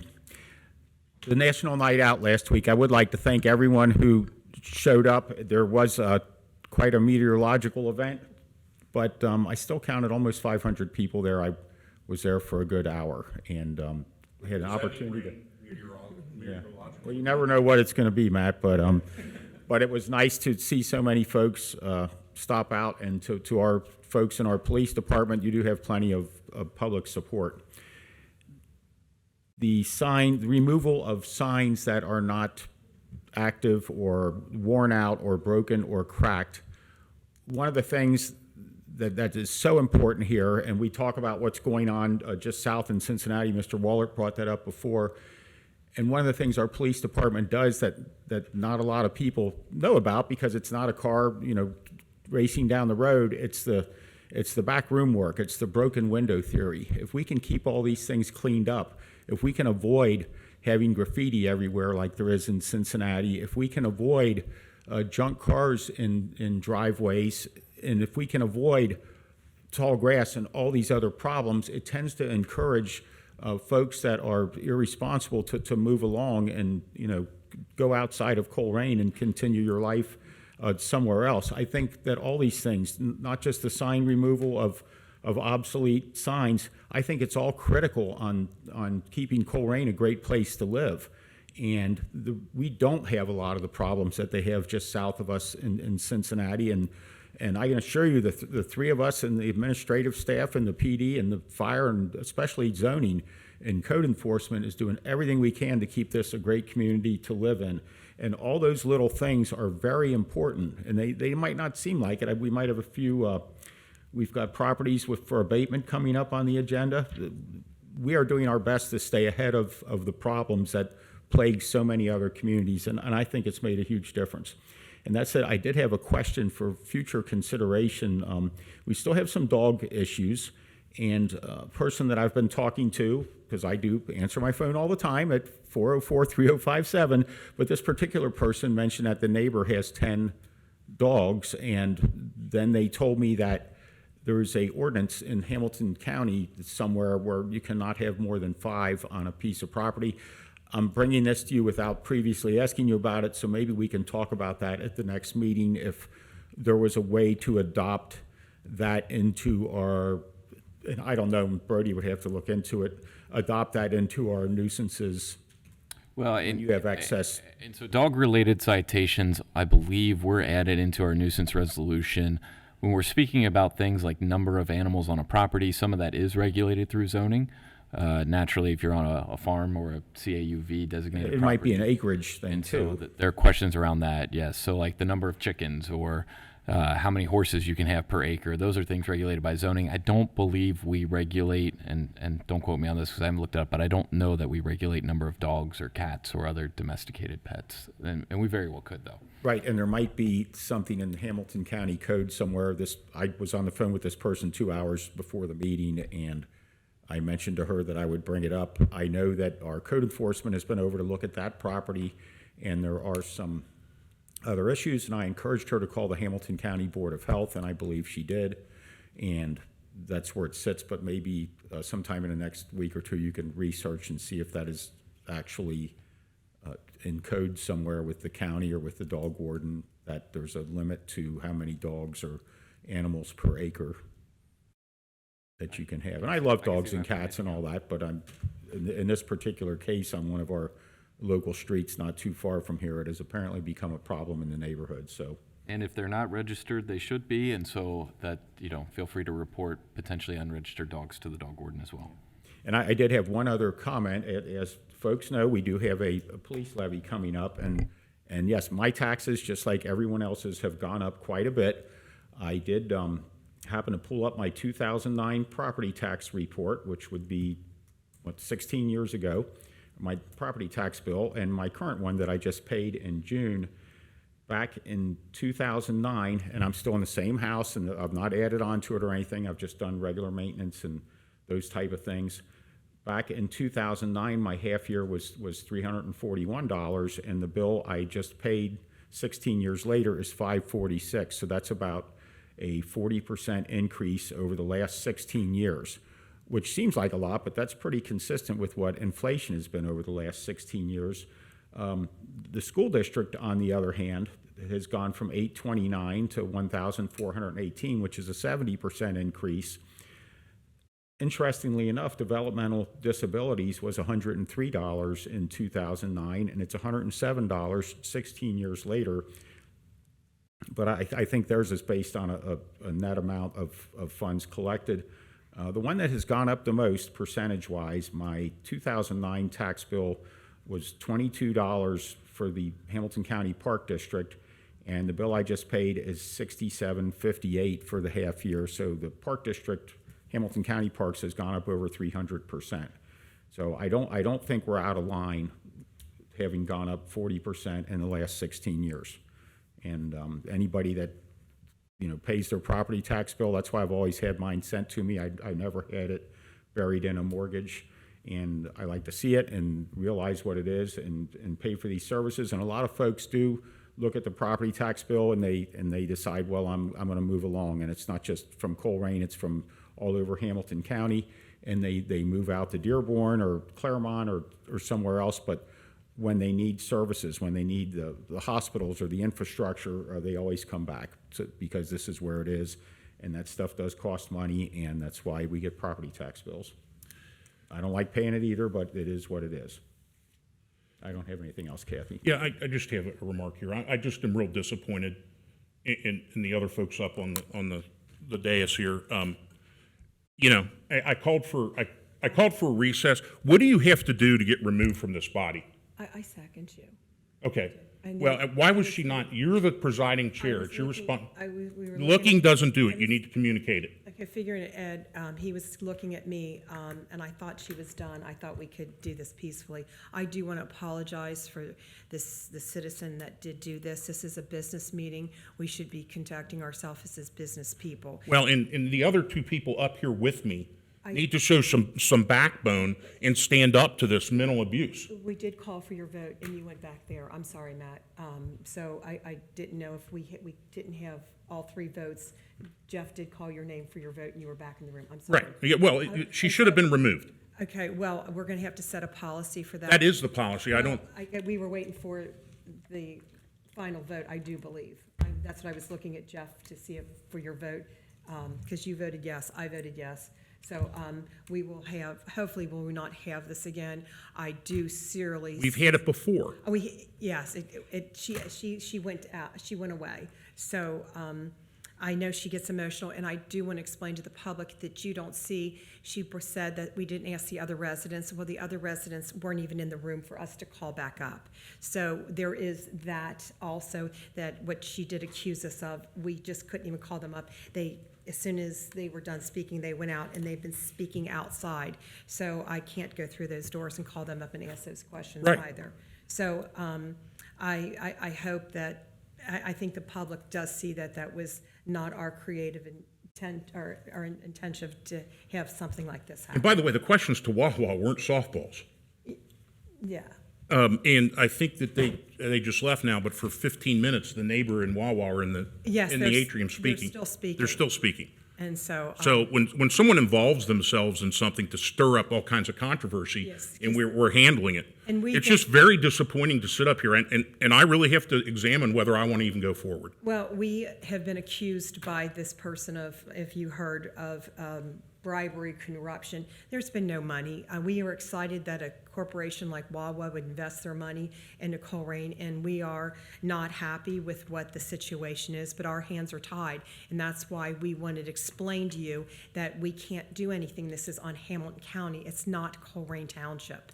So that was the whole reason for the questions, because I think the public has to hear the truth. Our hands are tied, and you had brought up the actual documentation. It was all Hamilton County, and apparently Hamilton County is approving everything they're doing.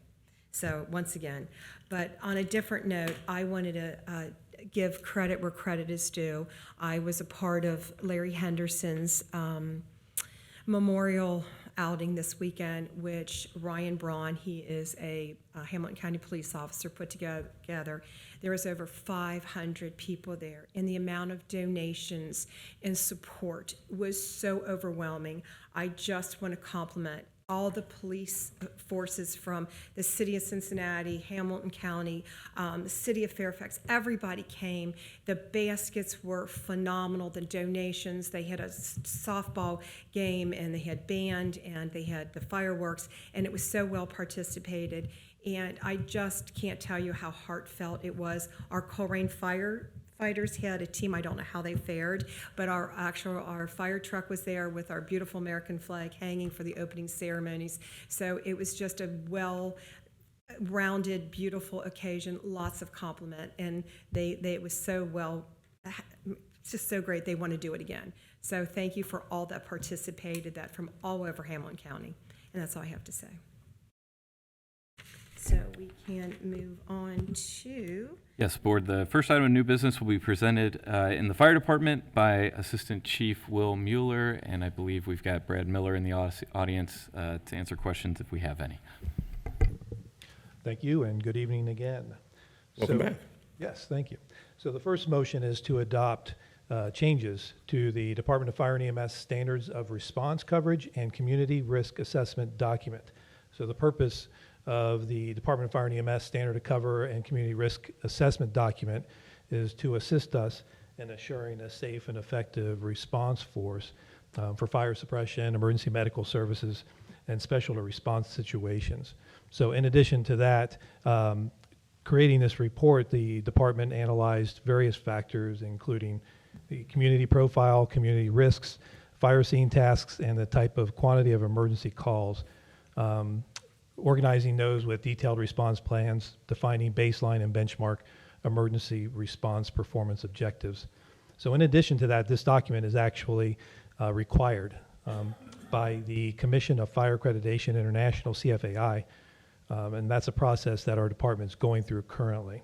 So this update's necessary to capture new stations 26 and 102. The previous document utilized older data from those two previous stations.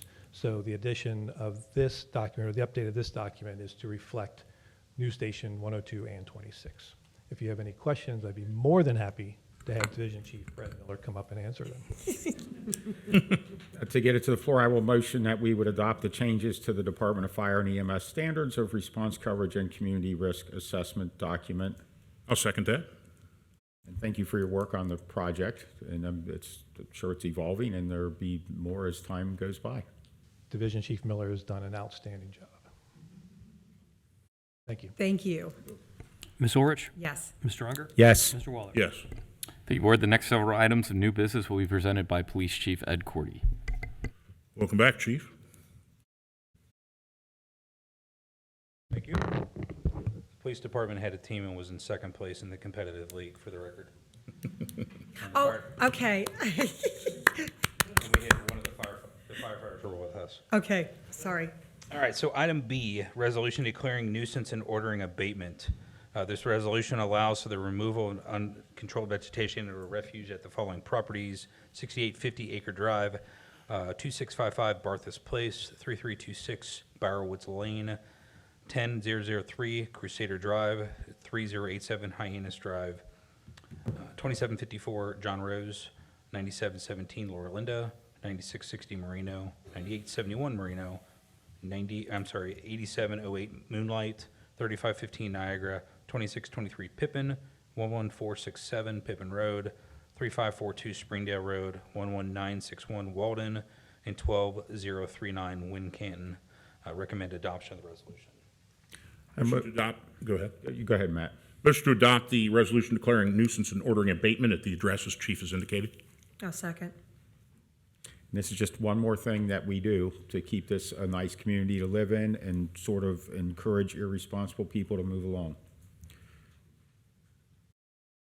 Ms. Orich? Yes. Mr. Unger? Yes. Mr. Waller? Yes. Okay, the next four items are all directly received from the CURB Board, the Code Enforcement Review Board. They held a hearing on each one of these properties in each one of the four areas to come up. Upon their review, CURB passed a motion to recommend that the Board of Trustees declare the properties subject to compliance with the rental registration program, with fees assessed on the properties against. The first one is 2595 Ontario Street, 2557 Niagara Street, and 3213 Springdale Road. That's item C. Recommend adoption of the resolution for the first one. Motion to declare registrable properties in ordering abatement at the addresses provided. I'll second. Ms. Orich? Yes. Mr. Unger? Yes. Mr. Waller? Yes. Item D is a second grouping of this from the CURB Board. At this, the addresses are 2851 Hyannis, 3290 Niagara Street, and 3413 Redskin Drive. Recommend adoption of this group. Motion to adopt resolution declaring registrable properties and ordering abatement at the addresses provided. I'll second. Ms. Orich? Yes. Mr. Unger? Yes. Mr. Waller? Yes. Okay, item E is resolution declaring registrable properties and ordering abatement. Again, at this group from the curb board. These properties are 2244 Miles Road and 2477 Blue Lark Drive. Recommend adoption of the resolution. My motion, we approve the resolution declaring those registrable properties and ordering abatement at the Miles Road and Blue Lark addresses provided. Second.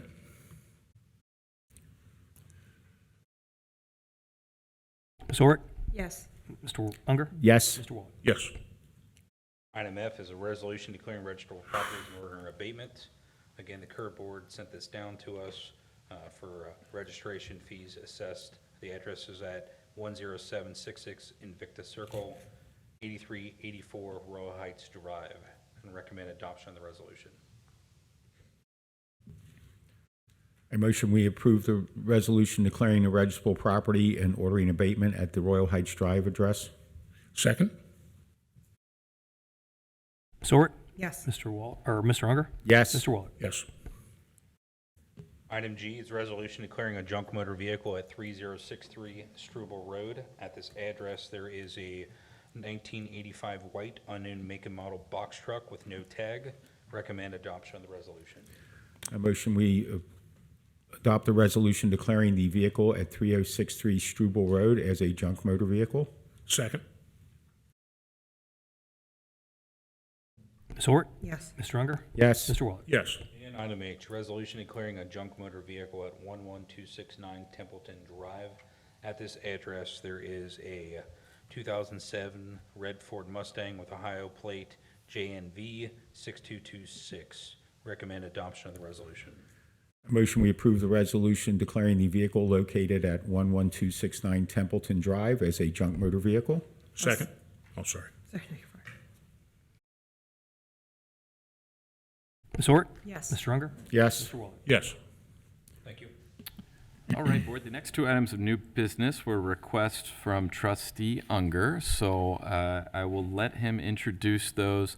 There's some information from staff that should we decide to take some action, what we may need to do or what we may need to adjust. So, Sure. Thank you, Jeff. Recently, over at Clippard Park, and this came up at our June meeting, and it has not gone away in the July meeting. There's, with the advent of such extensive social media, there's been folks that have been planning pretty large-scale events at our parks, what I consider would be after hours. The one that was recently, I guess it was July 26th in the evening, was advertised to go from 7 or 8 p.m. until whatever time, midnight or 1 in the morning. Our PD did get ahead of it and had a couple officers staged over there just so that as folks showed up, they would be reminded that the park would be closing at dusk, and that, you know, you shouldn't be advertising all over social media that you're going to have an event that is an obvious violation of our hours of operation for any of our parks. Specifically, most of our parks are out on county roads. Clippard Park happens to be within a subdivision, and I think we need to work hard to make it so that we, the trustees and our parks, are good neighbors to the neighbors that live there. To that end, that particular evening when I was over there, our police did a fabulous job of de-escalating the party, and right around 9 o'clock or a few minutes after, everyone who was there, and there may have been 30 motor vehicles, all decided to leave at once and went roaring down Fair Glen with some folks celebrating their next destination, you know, hanging out the moonroof, hanging out the window, blowing horns, you know, and carrying on. That's not consistent with what's expected in one of our nice residential neighborhoods.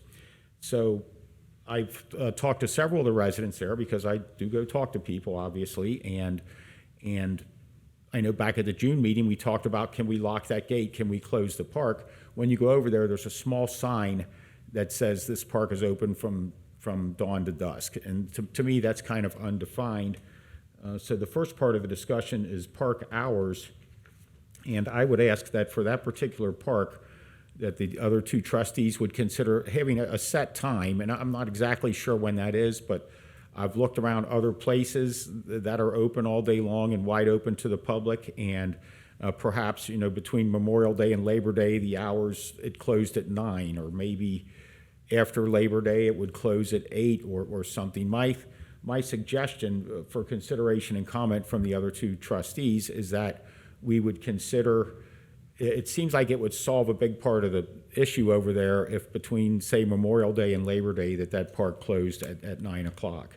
And I'd certainly be interested in, obviously I would need some support to establish that with that particular park, but I want to get ahead of this before we end up with problems, you know, that happen down in I keep referencing Cincinnati. It's a great place. My family's lived in this area for the last 4 generations, but I want to kind of not let park takeovers and other things go on here in Colerain. So Kathy or Matt, if you have an opinion on setting a specific hour that the park would, a non-debatable specific hour that the park would be closed, I'd love to hear your comment. Dawn to dusk is fine with me, just because of our time change, and when we come into December, January, you know, dusk is 5:30. So I don't think a sign saying till 9 o'clock when it's dusk at 5:30 is sufficient. It'd be between Memorial Day and Labor Day. Well, I think people in the summertime have a tendency to have fun, and that is the time our kids are out of school. I don't think a sign is going to eliminate those times, and I think they're just going to go to the park anyway, even if there's a sign up there. And if we do it to one park, I feel that we should do it to all the parks. So I know we've had one incident, but I think they can tell you we've had incidents at Colerain Park, we've had at Heritage, we've had vandalism at several of our parks, and we have the same signs at all of them. So I don't know if anybody wants to speak to the different incidents at all of our parks, but it's not just Clippard. I mean, you've got people that are showing up to do, I guess, a TikTok or whatever. They can't do AOL dial-up because AOL announced they're getting rid of that, which shocked me that they still had it. I don't think a sign's a deterrent. It would give us something enforceable, though, because dusk is, it's not dusk right now. I'm looking outside, it's 7:48, and when is dusk? It changes by a few minutes every day, I guess. Sure, it does. And I mean, I think that the people that are breaking this aren't playing a game with the sun. I think they're breaking it to break it. Is my issue. Is it, you know, is this dusk? Is that what you're saying? I don't know. Is this dusk now? Or is it just about dusk? I think. I don't know. Like tonight, Okay. if somebody wants to go stroll their baby in the park, I think they should be allowed to. Right. Are we really going to push somebody off the sidewalks if they're out here now? To Mr. Unger's point, I can't define dusk. I can't define dusk either, Yeah. but I know, I don't think I mean, from, even in Labor Day, 9 o'clock, it's kind of dark in end of September, or, you know, it's already starting to get dark at, they said it's 7:49 right now. So I don't know if the time changes would make any difference. So thank you for your comments. As I've mentioned so many times, we don't get to discuss these things outside of meetings. I would advocate for a specific time. It sounds like the other two trustees are more dawn to dusk, but I would once again like to emphasize that Clippard Park is different from all of our other parks. It is right in the middle of a subdivision, and I'm just trying to do something to stop it from turning into what we see at so many places in Cincinnati. And then that would bring along the second part of the discussion. After talking to several neighbors over there and watching what goes on with people, there's a couple speed bumps in the entrance to the park off of Fairglen, and then Fairglen is a wide open, pretty fast speed exit from the park. And I told this neighbor, I said, well, we have a process and you have to submit a request for consideration for speed bumps. And this neighbor gladly went ahead and did that after consulting with several of her other neighbors. So I would ask that we would consider putting some speed bumps on Fairglen like we have in some other neighborhoods, and your opinion on those. And I do still have some left in my discretionary fund, and I think it would be good to help that neighborhood out. And this isn't something that's just come up tonight. We were talking about this in early June, and it's August, and maybe when it starts raining and it's 40 degrees out, it's different. But I just want to get ahead of any future problems there. I've seen what goes on, and it's been more than one incident there. There was another party advertised a few weeks earlier, and it's just hard to get ahead of stuff when folks can get on social media and, you know, assemble 100 people real quick and have them show up somewhere. So I'd like you to hear some comments on putting speed bumps. I think you sent somebody out to kind of size it up to see where they might go if we did them. Yeah, so we did dig in as staff to look into this to see where they could fit. There's one that's going to be extremely tight, and so just for full transparency, in order for these to be effective, and that's probably the one that is contemplated to be between 10084 Fair Glen and 10076 Fair Glen. That stretch basically from about 10068 all the way to the park entry has just overlapping driveways in a very unique way that makes it very difficult to find a location. But if you don't have a speed bump in that stretch, what I fear is you would have some retaliatory speeding of folks that either just went over the speed bumps and so they're flooring it because they want to make up the time that they lost by slowing down, or the folks coming out of the park that are going, hey, I don't want to come over these speed bumps in a minute, so I'm going to make up as much time as I can. And so the science behind all of this is you need to space these out. You need to have multiples. And so that one's going to be really tight. But we did review. There aren't catch basin issues. So these would be ones that if the board acted to move on, whether that's through discretionary dollars or appropriation changes, we've outlined where we would look to install them, barring any unforeseen issues on site. I think how many would that be? It'd be 4 total. Okay. I think that's a much better idea, and I would certainly support Mr. Unger using his discretionary dollars for that. That's what they're there for projects that improve, the community in different ways. And I would be supportive, Dan, using his money for those speed bumps also.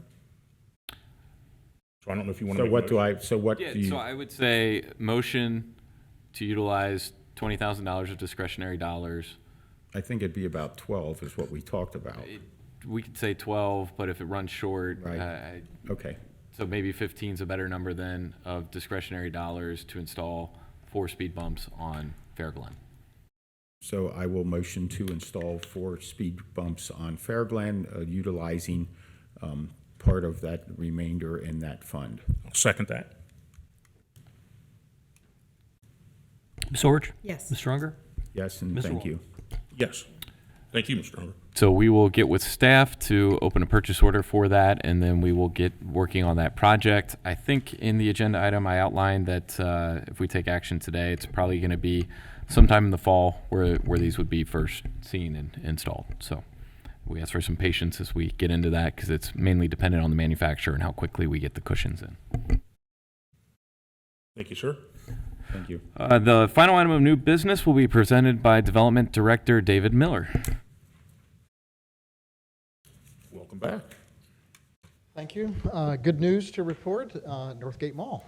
So, as you well know, Sears is under demolition. They have, I think, effectively saw cut the building of Sears away from the mall, and now they're just surgically removing that side and moving west with the demolition. The auto center is already down and cleared. They're taking up parking lot even now. So as we are still looking at that for demolition, we're looking forward and what else can we do now to prepare for future redevelopment. And so one of the things that we did was apply for a grant through Hamilton County, and we have made a request for a study for stormwater management. As you can imagine, a 60-acre site, if you clear that in a variety of forms, we clearly had all of this done for the Sears site, but what we did was apply for a grant to extend beyond our site in the event that a master developer came in and purchased all or a majority of the rest of the mall and began that process. It is our expectation with this grant that we would be able to have a stormwater management study in hand, and we're taking something off the table that they can then include as part of their analysis on how they would want to move forward with a redevelopment. So what is before you is a resolution for you, it's a motion to authorize the township administrator to sign a contract with Hamilton County to receive the $39,000 grant for this stormwater study. And so recommendation, obviously, is approval. I'll motion to authorize Township Administrator to execute a grant agreement with Hamilton County for $39,000 for a stormwater environmental assessment at Northgate Mall. I will second that. Could you please tell them not to issue any permits? You tell them what? Oh, right. The I don't think there's going to be any mounds built. I'm just so on the, I mentioned earlier, folks' property tax bills, there is a stormwater calculation on there, and it's generally a small $4 or $5 amount per parcel. Is that the source of these funds for the county, or you might not know that? No, this is actually a separate funding source. So the county several years ago set aside, I think it was about $1 million for grants out of their general fund that they would put toward different development projects throughout communities. And so sort of the uniqueness of the utility of this grant, this was actually the same grant that we had applied for the Joseph Road sidewalks that we used to build those. So it covers a very large, broad range of possibilities. Well, I will support it on the grounds that we need to do anything we can to get that moving along and off of our books. So. Ms. Orrick? Yes. Mr. Unger? Yes. Mr. Waller? Yes. Thanks, David. Thank you, sir. Thank you, Board. That concludes new business for consent items. There was a promotion of Ed Shannon to Fire Lieutenant. That's a rate of $34.69 per hour. We have several new hires as fire recruits. This is at a rate of $16.95 per hour. I'll read that list of names for you. That include Alex Arnold, Gumerez Camille, Michael Dahlquist, Alexander Dick, Jacob Flood, Cody Fry, Jonathan Grant Elam, Jack Knock, John Kramer, Caleb Lang, Mackenzie Moore, Nicholas Morlock, Jake Mott, William Parker, Roman Quinn, Alex Ritzy, Amari Rogers, Connor Smith, Jacob Warren, Wyatt Warrington, Connor Wells, Blake Weckmeyer, Luis Zarate Dominguez, and Dustin Zeimer. I also signed a contract with Hamilton County Math and Science. This is for CPR classes that we provided, and they reimbursed us for providing those courses. The contract with AEP Energy for natural gas aggregation at a rate of 0.6499 cents per cubic foot. That's a one-year contract. Contract with Duke Energy to replace a failing street shield. That is $30.96 per year over 10 years.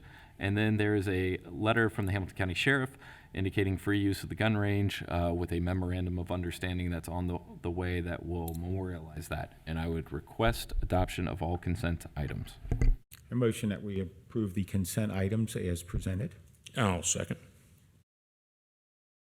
And thank you for Hamilton County Sheriff for offering that free use for our men and women in the police force. Ms. Orrick? Yes. Mr. Unger? Yes. Mr. Waller? Yes. Excuse me. Okay, do we have a fiscal office report? I do have a brief report, Board. First, I just received an email earlier tonight that the July financials are completed, and I would imagine those will be on the website shortly. Secondly, just a recap of year-to-date revenue and expenses. We're still trending very well with revenue at 50% of our budget for the year and expenses at 54% of the year.